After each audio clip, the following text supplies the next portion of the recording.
Tudo aquilo que você pedir com consciência e sentir que for verdade, isto lhe pertence por direito de consciência. Toda opressão, impedimento e obstáculo vem de dentro. Muita gente traz à tona a questão dos mártires. Você precisa entender que o conhecimento deles sobre as leis da mente e os caminhos do espírito era incompleto. Muitos deles fixavam sua atenção no martírio, encarando-o, como o fez um grande número de santos, como o mais alto bem. E tudo aquilo que você espera acontecer, e a que dedica sua atenção, acontecerá sob forma de experiência.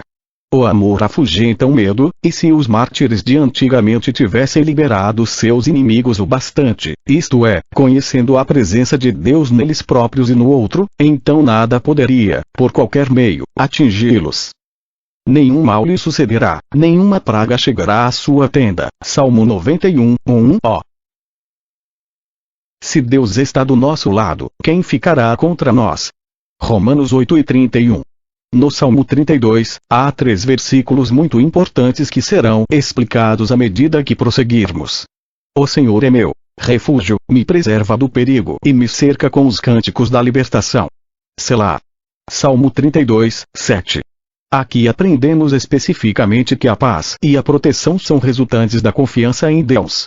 Ao afirmar a grande verdade mencionada neste versículo, você se encontrará rodeado pelo círculo sagrado do amor de Deus. Todo o escudo de Deus o envolve, de maneira que você possa conduzir uma vida agradável. Um policial sediado no departamento de narcóticos, que por vezes é altamente perigoso, contou-me que sua esposa lhe dera um medalhão de ouro com o 7º versículo do 32 Salmo gravado.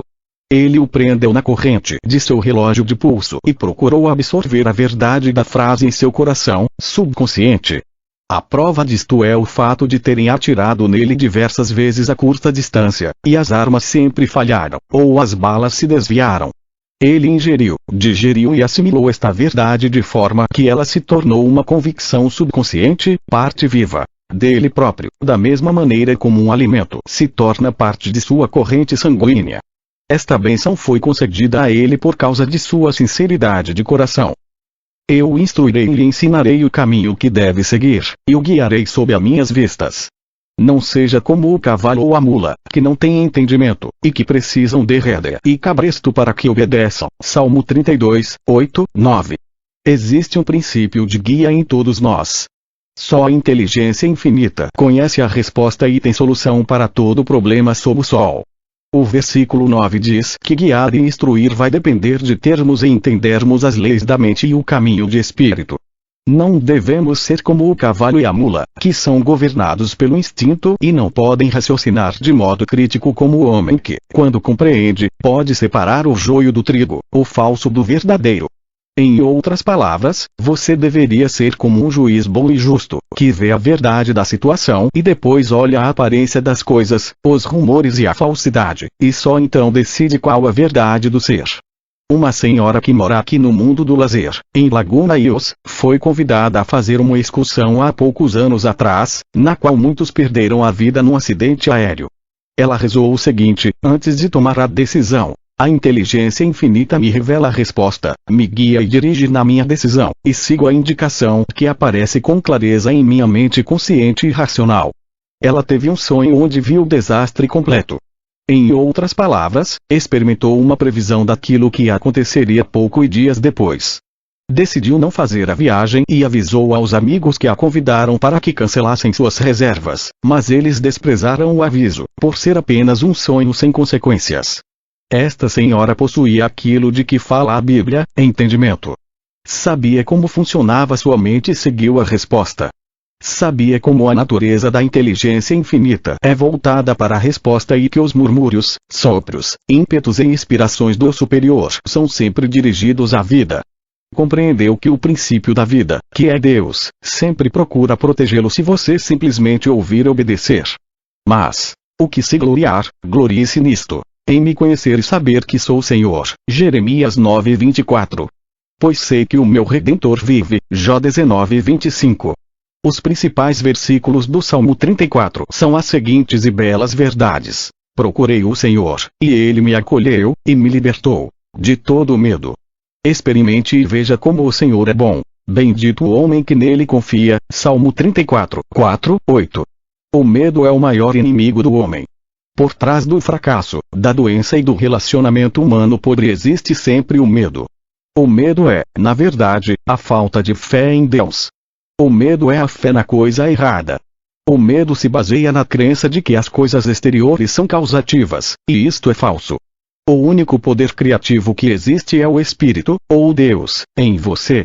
Volte à origem, e tome consciência de que Deus é a única presença, poder, causa e substância, e flui através de você sob a forma de harmonia, saúde, paz, alegria, abundância e segurança. Se fizer disto um hábito, todo o medo desaparecerá gradativamente. Dedique toda a sua fidelidade, lealdade e devoção ao Espírito dentro de você e se recuse a dar poderes a qualquer coisa criada ou a qualquer homem, mulher ou criança. Você estará então no caminho da libertação de seus temores. Uma menina estava paralisada de medo porque sua avó lhe dissera que havia um bicho-papão no porão, que ia pegá-la por ser desobediente. Sua irmã mais velha, com pena, levou-a ao porão e acendeu a luz. Mostrou-lhe que não havia bicho-papão. E assim ela se libertou do medo. O medo em sua mente era tão real como se realmente existisse um bicho-papão. Ela foi curada de um falso pensamento que trazia consigo. A coisa que temia não existia. Da mesma forma, a maioria de nossos medos não corresponde à realidade. Não passam de um aglomerado de sombras sinistras, e as sombras não são realidade. Quando o versículo 8 diz: experimente e veja como o Senhor é bom, quer dizer que quando você realmente digerir a verdade de que existe apenas o poder senhorial, que atua em unidade, harmonia, totalidade, beleza e perfeição, e desta verdade se apropriar, depositará toda a sua crença ou fé na bondade de Deus na terra em que vivemos. Você se conscientizará de que o medo é um pensamento ou imagem mental criada apenas por si próprio e que não pertence à realidade. Não há princípio que sustente o medo, e nada o mantém.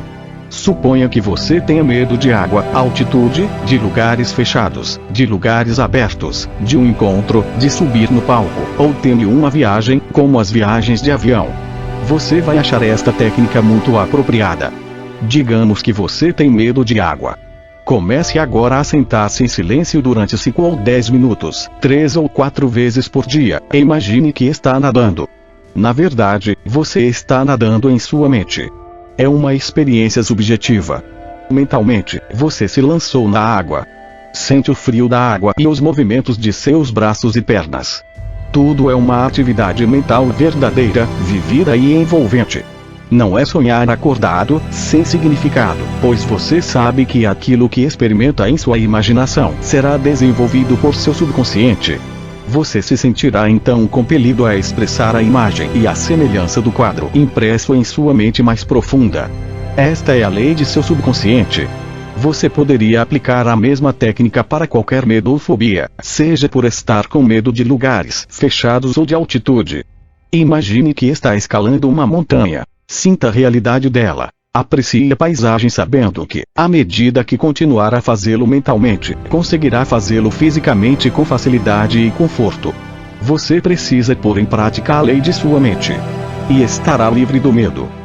Experimente e veja como o Senhor é bom. Bendito o homem que nele confia. Salmo 34, 8. Capítulo 7. Esclarecimento sobre os Salmos 37, 38 e 40. Salmo 37, 1, 7. Não se atormente com os perversos, nem tenha inveja dos que fazem o mal. 2. Pois logo serão cortados como a grama alta, e secarão como a erva verde. 3. Confie no Senhor e faça o bem, habite a terra e se alimente da verdade. 4. Alegre-se no Senhor, e Ele satisfará os desejos de seu coração. 5. Submeta seu caminho ao Senhor, confie nele, que fará tudo o mais acontecer. 6. Fará brilhar sua honestidade como a luz, e seu direito como o sol do meio-dia. 7. Descanse no Senhor, e espere nele pacientemente. Não se atormente com quem vence na vida, à custa da realização do mal. 1. Você é aconselhado especificamente a não se atormentar nem se aborrecer com os perversos. Lembre-se que você é responsável por uma coisa: a maneira como pensa nas outras pessoas. Seus pensamentos são criativos. Portanto, tudo aquilo que pensar sobre o outro, também estará criando para sua própria vida. Quando alguém engana, rouba, estupra, assassina, etc., não foi porque você lhe ordenou. Esse alguém é responsável por seus próprios atos. Quando alguém utiliza mal as leis da mente, provoca uma reação por parte da lei de sua própria mente. Mais cedo ou mais tarde, descobre que colheu aquilo que demonstrará em sua mente. Você também é aconselhado a não ter inveja dos que fazem o mal. Muitas vezes você toma conhecimento de gente que ficou rica explorando a pornografia, prostituição, manipulando ações e incontáveis negociatas onde se roubam milhões. Voltamos novamente ao ponto de partida. Como cidadão, você pode votar em quem considera sério e honesto. Pode mandar cartas às autoridades e políticos, com críticas construtivas, procurando assim mudar o que considera errado, dentro da lei. Ter inveja de outros e de seus pertences atrai a carência, a limitação e o empobrecimento para si mesmo. É por isto que não se pode permitir ter inveja e ciúme dos outros. Se vir um homem colocando na poupança uma grande quantia em dinheiro todo mês, e se você só puder colocar 1/10 do que ele coloca, e se por isto sentir inveja, atrairá mais falta e limitação para você mesmo. Você estará negando a origem que lhe está disponível. Pode pedir o que quiser. Tudo que aceitar e em que acreditar, o Espírito cumprirá, validará e executará. O que criticar e condenar cria asas e desaparece. Lembre-se que você mesmo precisa de mais dinheiro, portanto, é incoerente condenar o dinheiro que outro conseguiu. No versículo 2 está escrito: pois logo serão cortados como a grama alta, e secarão como a erva verde. Há alguns anos atrás, na cidade de Nova York, conheci um homem que vendera ações falsas a viúvas e pessoas desprotegidas, roubando-lhes as economias de toda a vida. Ele parecia prosperar. Tinha uma bela casa, muito dinheiro e um padrão de vida elevado. Muitos diziam: vejam como esse sujeito progrediu. Continua dentro da lei, mesmo roubando a torto e a direito. 20 anos mais tarde, li uma notícia sobre ele. Estava internado numa clínica de doentes mentais, com paralisia cerebral, e estava na miséria. A lei da mente responde à sua maneira. Se você faz mau uso da lei da harmonia, honestidade, justiça e amor, só conseguirá uma reação da lei à sua maneira e no seu tempo. Pode ter depois de 2 ou 25 anos. A mim pertence a vingança. Eu retribuirei, diz o Senhor. Romanos 12:19. No versículo 3, sua fé no Senhor é sua crença de que tudo aquilo que você imprimir em seu subconsciente acontecerá e será objetivado e experimentado por você. Seu coração pode ansiar por saúde, segurança, companhia, prosperidade ou sucesso. E quando você se dá conta de que a presença e poder infinitos lhe dão desejo, a mesma presença e poder torná-lo realidade, desde que você se volte para a inteligência suprema com fé e confiança. Na medida de sua fé e aceitação mental, ele acontecerá. No versículo 6, honestidade significa pensamento honesto, sentimento honesto e ação honesta. Você pensa honestamente quando tem como ponto de partida de seu pensamento as verdades universais ou as certezas eternas. Ao meio-dia, o sol não faz sombra. Portanto, seu direito, ou julgamento de sua mente, deveriam estar sempre de acordo com a verdade do Espírito Infinito, seja o de ai mesmo ou de outro. Aí então, você estará julgando com honestidade. Mas os mansos herdarão a terra, e terão alegria, abundância e paz. Salmo 37:11. Não se trata de contemplação vazia. Ao contrário, é uma atitude prática em toda a sua intensidade. A terra na Bíblia significa qualquer estado manifesto, e por trás de todas as manifestações existe uma causa. Por exemplo, sua casa, sua profissão, seu negócio, sua situação financeira e todas as suas experiências não passam de manifestações de seu estado mental. A palavra manso, em termos bíblicos, representa a mente aberta aos ensinamentos, receptiva e possuidora de fé em Deus, além da consciência de que o desígnio do infinito para consigo é algo magnificente, glorioso, festivo e vital. Esta atitude mental é a chave do sucesso, prosperidade e paz interior. Lembre-se do velho provérbio oriental: a mansidão conduz ao próprio Deus. Os maus tramam contra os justos, e os ameaçam com ranger de dentes. Salmo 37:12. Os maus são aqueles que pensam de maneira negativa e destrutiva. Quando cedemos ao medo, ódio, raiva e ressentimento, estamos enfeitiçados, ou amaldiçoados. Quando deixamos de pensar certo, agir certo e sentir certo, quando somos violentamente tentados a manter pensamentos errôneos sobre alguma situação ou alguma pessoa, ou quando cedemos ao desespero ou à autocondenação, deixamos a negatividade atacar os pensamentos nobres, semelhantes a Deus, em nossa mente. O crescimento espiritual implica a luta contra nossa natureza, que deseja ceder ao pensamento negativo. O versículo 13 diz: "O Senhor vai se rir dos maus." No sentido de que, ao entronizar os pensamentos semelhantes a Deus em sua mente, e ao se dar conta de que os pensamentos espirituais destroem os pensamentos negativos, você estará rejeitando todos os pensamentos destrutivos. Conscientize-se de que se seus pensamentos forem pensamentos em Deus, o poder de Deus permanecerá com seus pensamentos no bem.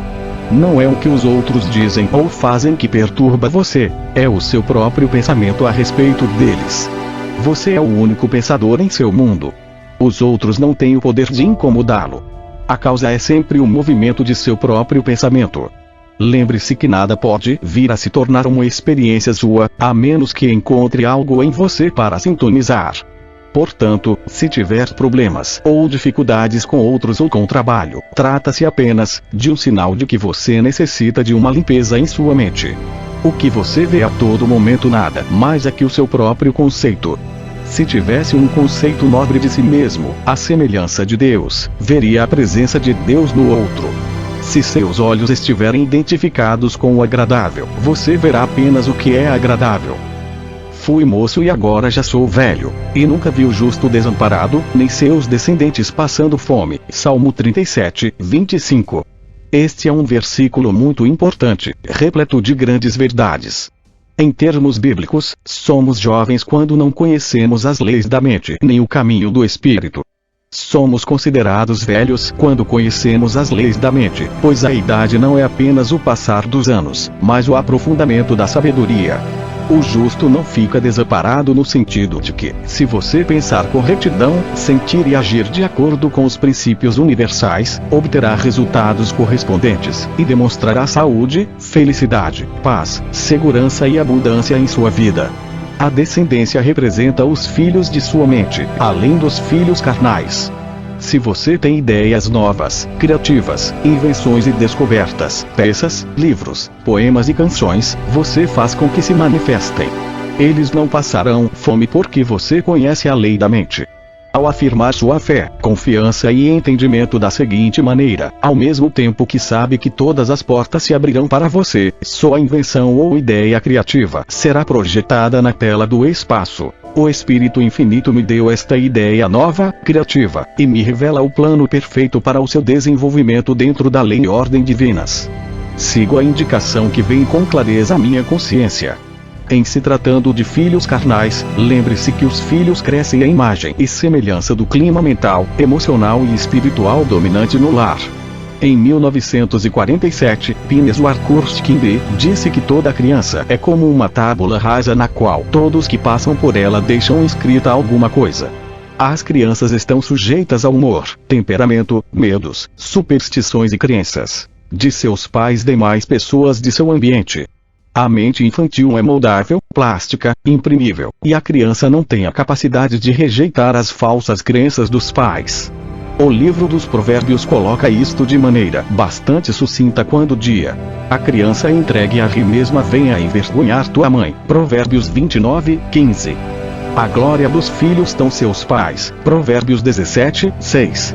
As crianças educadas numa atmosfera espiritual e que são ensinadas a praticar o código de ouro e a lei do amor refletirão o que lhes foi ensinado por seus pais.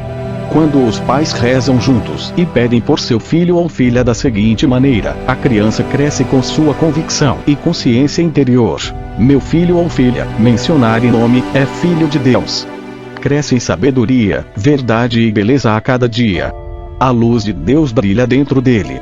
Ele revela a cada dia, cada vez mais, a sabedoria e a inteligência de Deus. A paz, harmonia, beleza e graça da Deus se fazem manifestar nele a cada momento do dia. Suas inclinações ocultas são reveladas, e Deus o guia, dirige e observa todos os dias de sua vida. Sabemos, pai e mãe, que nosso filho cresce à imagem e semelhança de nossas preces por ele, e preenche nossa convicção nele. Esta criança nunca se tornará um mendigo, um marginal, um drogado, um alcoólatra, bandido ou assaltante. Mas a sabedoria é justificada por todos os seus filhos, Lucas 7,35. Aqui também podemos ler uma verdade profunda que deveria ser incorporada nos corações e mentes de todos os pais. Todos nós temos filhos, sejam da mente ou do corpo. Se olhar ao seu redor para as crianças de sua própria casa, ou da vizinhança onde mora, ou na escola, e se todos eles forem bem educados, estudiosos, respeitadores dos pais e professores, éticos, e estiverem interessados em progredir na vida e quiserem contribuir para o bem da humanidade, pode concluir que os pais realizaram um trabalho bastante bom. Diz-se que os filhos justificam a sabedoria dos pais, ou dela resultam, se estes pais inculcaram as verdades da vida em seus corações e mentes. A sabedoria dos pais é diariamente refletida na vida e trabalho de seus filhos. Os dois se igualam ou se justificam. A falta de sabedoria se reflete na descendência de incontáveis pais, pelas ruas de Nova York ou qualquer grande cidade. Quando você comunica sabedoria a seus filhos, o resultado é a paz, progresso, abundância, segurança, saúde e verdadeira expressão. A ignorância da lei não é desculpa. As experiências de sua vida são consequência exata e direta de seu pensamento e imaginação habituais. A sabedoria, seja grande ou pequena, é sempre justificada por seus filhos. Viu o ímpio expandir-se qual cedro do 4 Líbano, Salmo 37:35. É verdade que se vê pessoas más prosperarem e serem bem-sucedidas na vida. Eles armazenam riquezas, prosperidade, dinheiro, ações, ética, mas os prejuízos são muitos, com a perda de saúde, paz de espírito, amor, prestígio e respeito. Todo mal destrói a si mesmo. As moedas dos deuses moem lentamente, mas moem muitíssimo bem. Qualquer um que faça mau uso da lei colhe automaticamente o que semeou, mas sua perda não precisa ser necessariamente em dinheiro. Pode vir sob muitas outras formas, como um ataque fulminante, um acidente, câncer, a perda de entes queridos, etc. A doutrina de não resistir ao mal é uma estratégia espiritual soberba. Quando você antagoniza uma situação ou luta contra qualquer coisa em sua mente, você lhe concede poderes contra si mesmo, e seu pensamento é criativo. Ofereça a não resistência mental e espiritual e você se libertará. Pagar o mal com mal e o ódio com ódio é iniciar um círculo vicioso altamente destrutivo, que desgosta sua própria vida e termina na autodestruição. Dizia Buda: o rancor não cessa com rancor. Muitos indivíduos têm ressentimentos profundos e sentem rancor por aqueles que estão em posição elevada à custa de traírem a confiança ou lesando pessoas em grandes quantias, que são corruptos e criminosos, ou que matavam e parecem ser considerados inocentes. Não resistir ao mal, do ponto de vista espiritual, é o segredo do sucesso na vida. É o grande libertador que vem em seu auxílio. Refrear a resistência mental às dificuldades é o mesmo que dizer: recuse a lhe dedicar sua atenção. Peça e sinta a presença de Deus, que é a presença da harmonia, paz, amor e boa vontade atuando dentro de você, por meio de você e ao seu redor. Deixe que seus pensamentos permaneçam focalizados na presença divina, como se ela estivesse dentro de você e também dentro da pessoa onde o próprio mal se apresentou. Este é o significado de amar o inimigo. Ir de encontro ao mal, ao ressentimento e rancor com o amor divino é o caminho certo para a liberdade. Esta é a autêntica autodefesa espiritual, e assim você se torna invulnerável ao mal do mundo. Observe o homem perfeito, e preste atenção no que é correto. Pois esse homem terá a paz no final de seus dias. Salmo 37:37. Portanto, sejam perfeitos, como é perfeito o Pai no céu. Mateus 5:48. Aqui você é exortado a ser perfeito, como Deus é perfeito. É, portanto, possível tornar-se um homem aperfeiçoado. Sua realidade é Deus, que é absolutamente perfeito, total, completo, amor infinito, onipotente e onisciente. Você é a descendência de Deus, e está destinado a despertar um dia para todos os poderes e atributos de Deus, e tornar-se o homem de Deus. Isto significa que você é potencialmente divino e perfeito. Eu disse: são deuses, são todos filhos do Altíssimo. Salmo 82:6. Todos nós somos filhos de Deus, capazes da eterna perfeição. Não há poder no mal para nos manter em cativeiro. Você se torna um homem correto quando pensa certo, de acordo com as eternas verdades. Fazendo isto, o rio de paz de Deus preenche sua mente e seu coração. Na medida em que se identifica com o único perfeito dentro de você, também se torna perfeito. Deixe que a paz de Deus regule seu coração em todo o tempo. Senhor, não me repreenda em sua ira, nem me castigue em seu furor. Salmo 38, 1. A substância, ou significado essencial, deste salmo completo e o sofrimento provocado a nós mesmos quando procedemos mal e aplicamos mal as leis da mente. Quando o salmista diz no primeiro versículo não me repreenda em sua ira, leva muita gente a se referir à ira ou raiva de Deus, o que é absurdo. Deus é amor, e a ação de Deus sempre ocorre para curar, abençoar, restaurar e inspirar.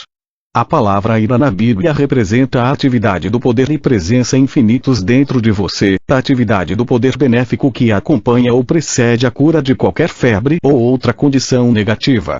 Muitas vezes, quando rezar pela cura da febre de seu filho, você vai descobrir que ele piora antes que a febre seja debelada e ele fique curado. Esta crise é chamada ira. No segundo livro de Crônicas, capítulo 34, 25, conta-se que a ira do Senhor se abateu sobre a população que adorava falsos deuses.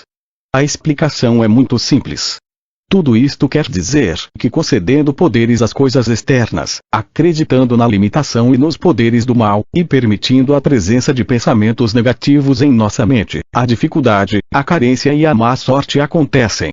Mas quando rezamos cientificamente, contemplando a presença de Deus onde estiver o problema, desfazemos a injustiça, trazendo paz, saúde e harmonia a nossas vidas. Esta atividade, prece científica, é a ira de Deus, ou a ação de Deus em nossas vidas, que resulta em paz, harmonia e todas as bênçãos da vida. Até a ira humana há de louvá-lo. Salmo 76, 1. Isto quer dizer que quando estiver perturbado e tudo parecer caótico, quando estiver muito confuso e perplexo, ao se voltar para a presença infinita e benéfica dentro de você, encontrará a paz onde houver discórdia, amor onde houver ódio e riqueza onde houver pobreza. Sua dificuldade e infortúnio transformar-se-ão em harmonia e alegria se você se voltar para Deus e pedir sua sabedoria, poder e inteligência. Enviou-lhe sua palavra e os curou, e livrou-os da destruição. Salmo 1 7, 2. No 4 o Salmo, o principal versículo é o versículo 6. Não quis animais oferecidos em sacrifício nem oferta de cereais. Não pediu que se queimassem animais sobre o altar, nem exigiu sacrifícios para perdoar os pecados. Pelo contrário, deu-me ouvidos para ouvir. Através dos séculos, as pessoas ofereceram sacrifícios a Deus, mesmo crianças, em determinadas circunstâncias, sendo que a ideia era a de agradar a um Deus irado no céu, aplacar sua ira. E assim, ofereciam bois, cordeiros, cabras, incenso e crianças. A ideia é mais ou menos como a de satisfazer um bandido que ameaça assaltar sua loja, a menos que você lhe pague certa quantia toda semana em troca de proteção. Temos remanescentes desta crença primitiva ainda hoje em muitas partes do mundo, onde as pessoas se autoflagelam, vivem na pobreza, vivem sob regras rígidas e austeras, na esperança de aplacar um Deus que está em algum lugar no céu. Tudo isto é tolice. Isaías deixa-o bem claro e distinto. Qual o propósito desta quantidade de sacrifícios que me oferecem?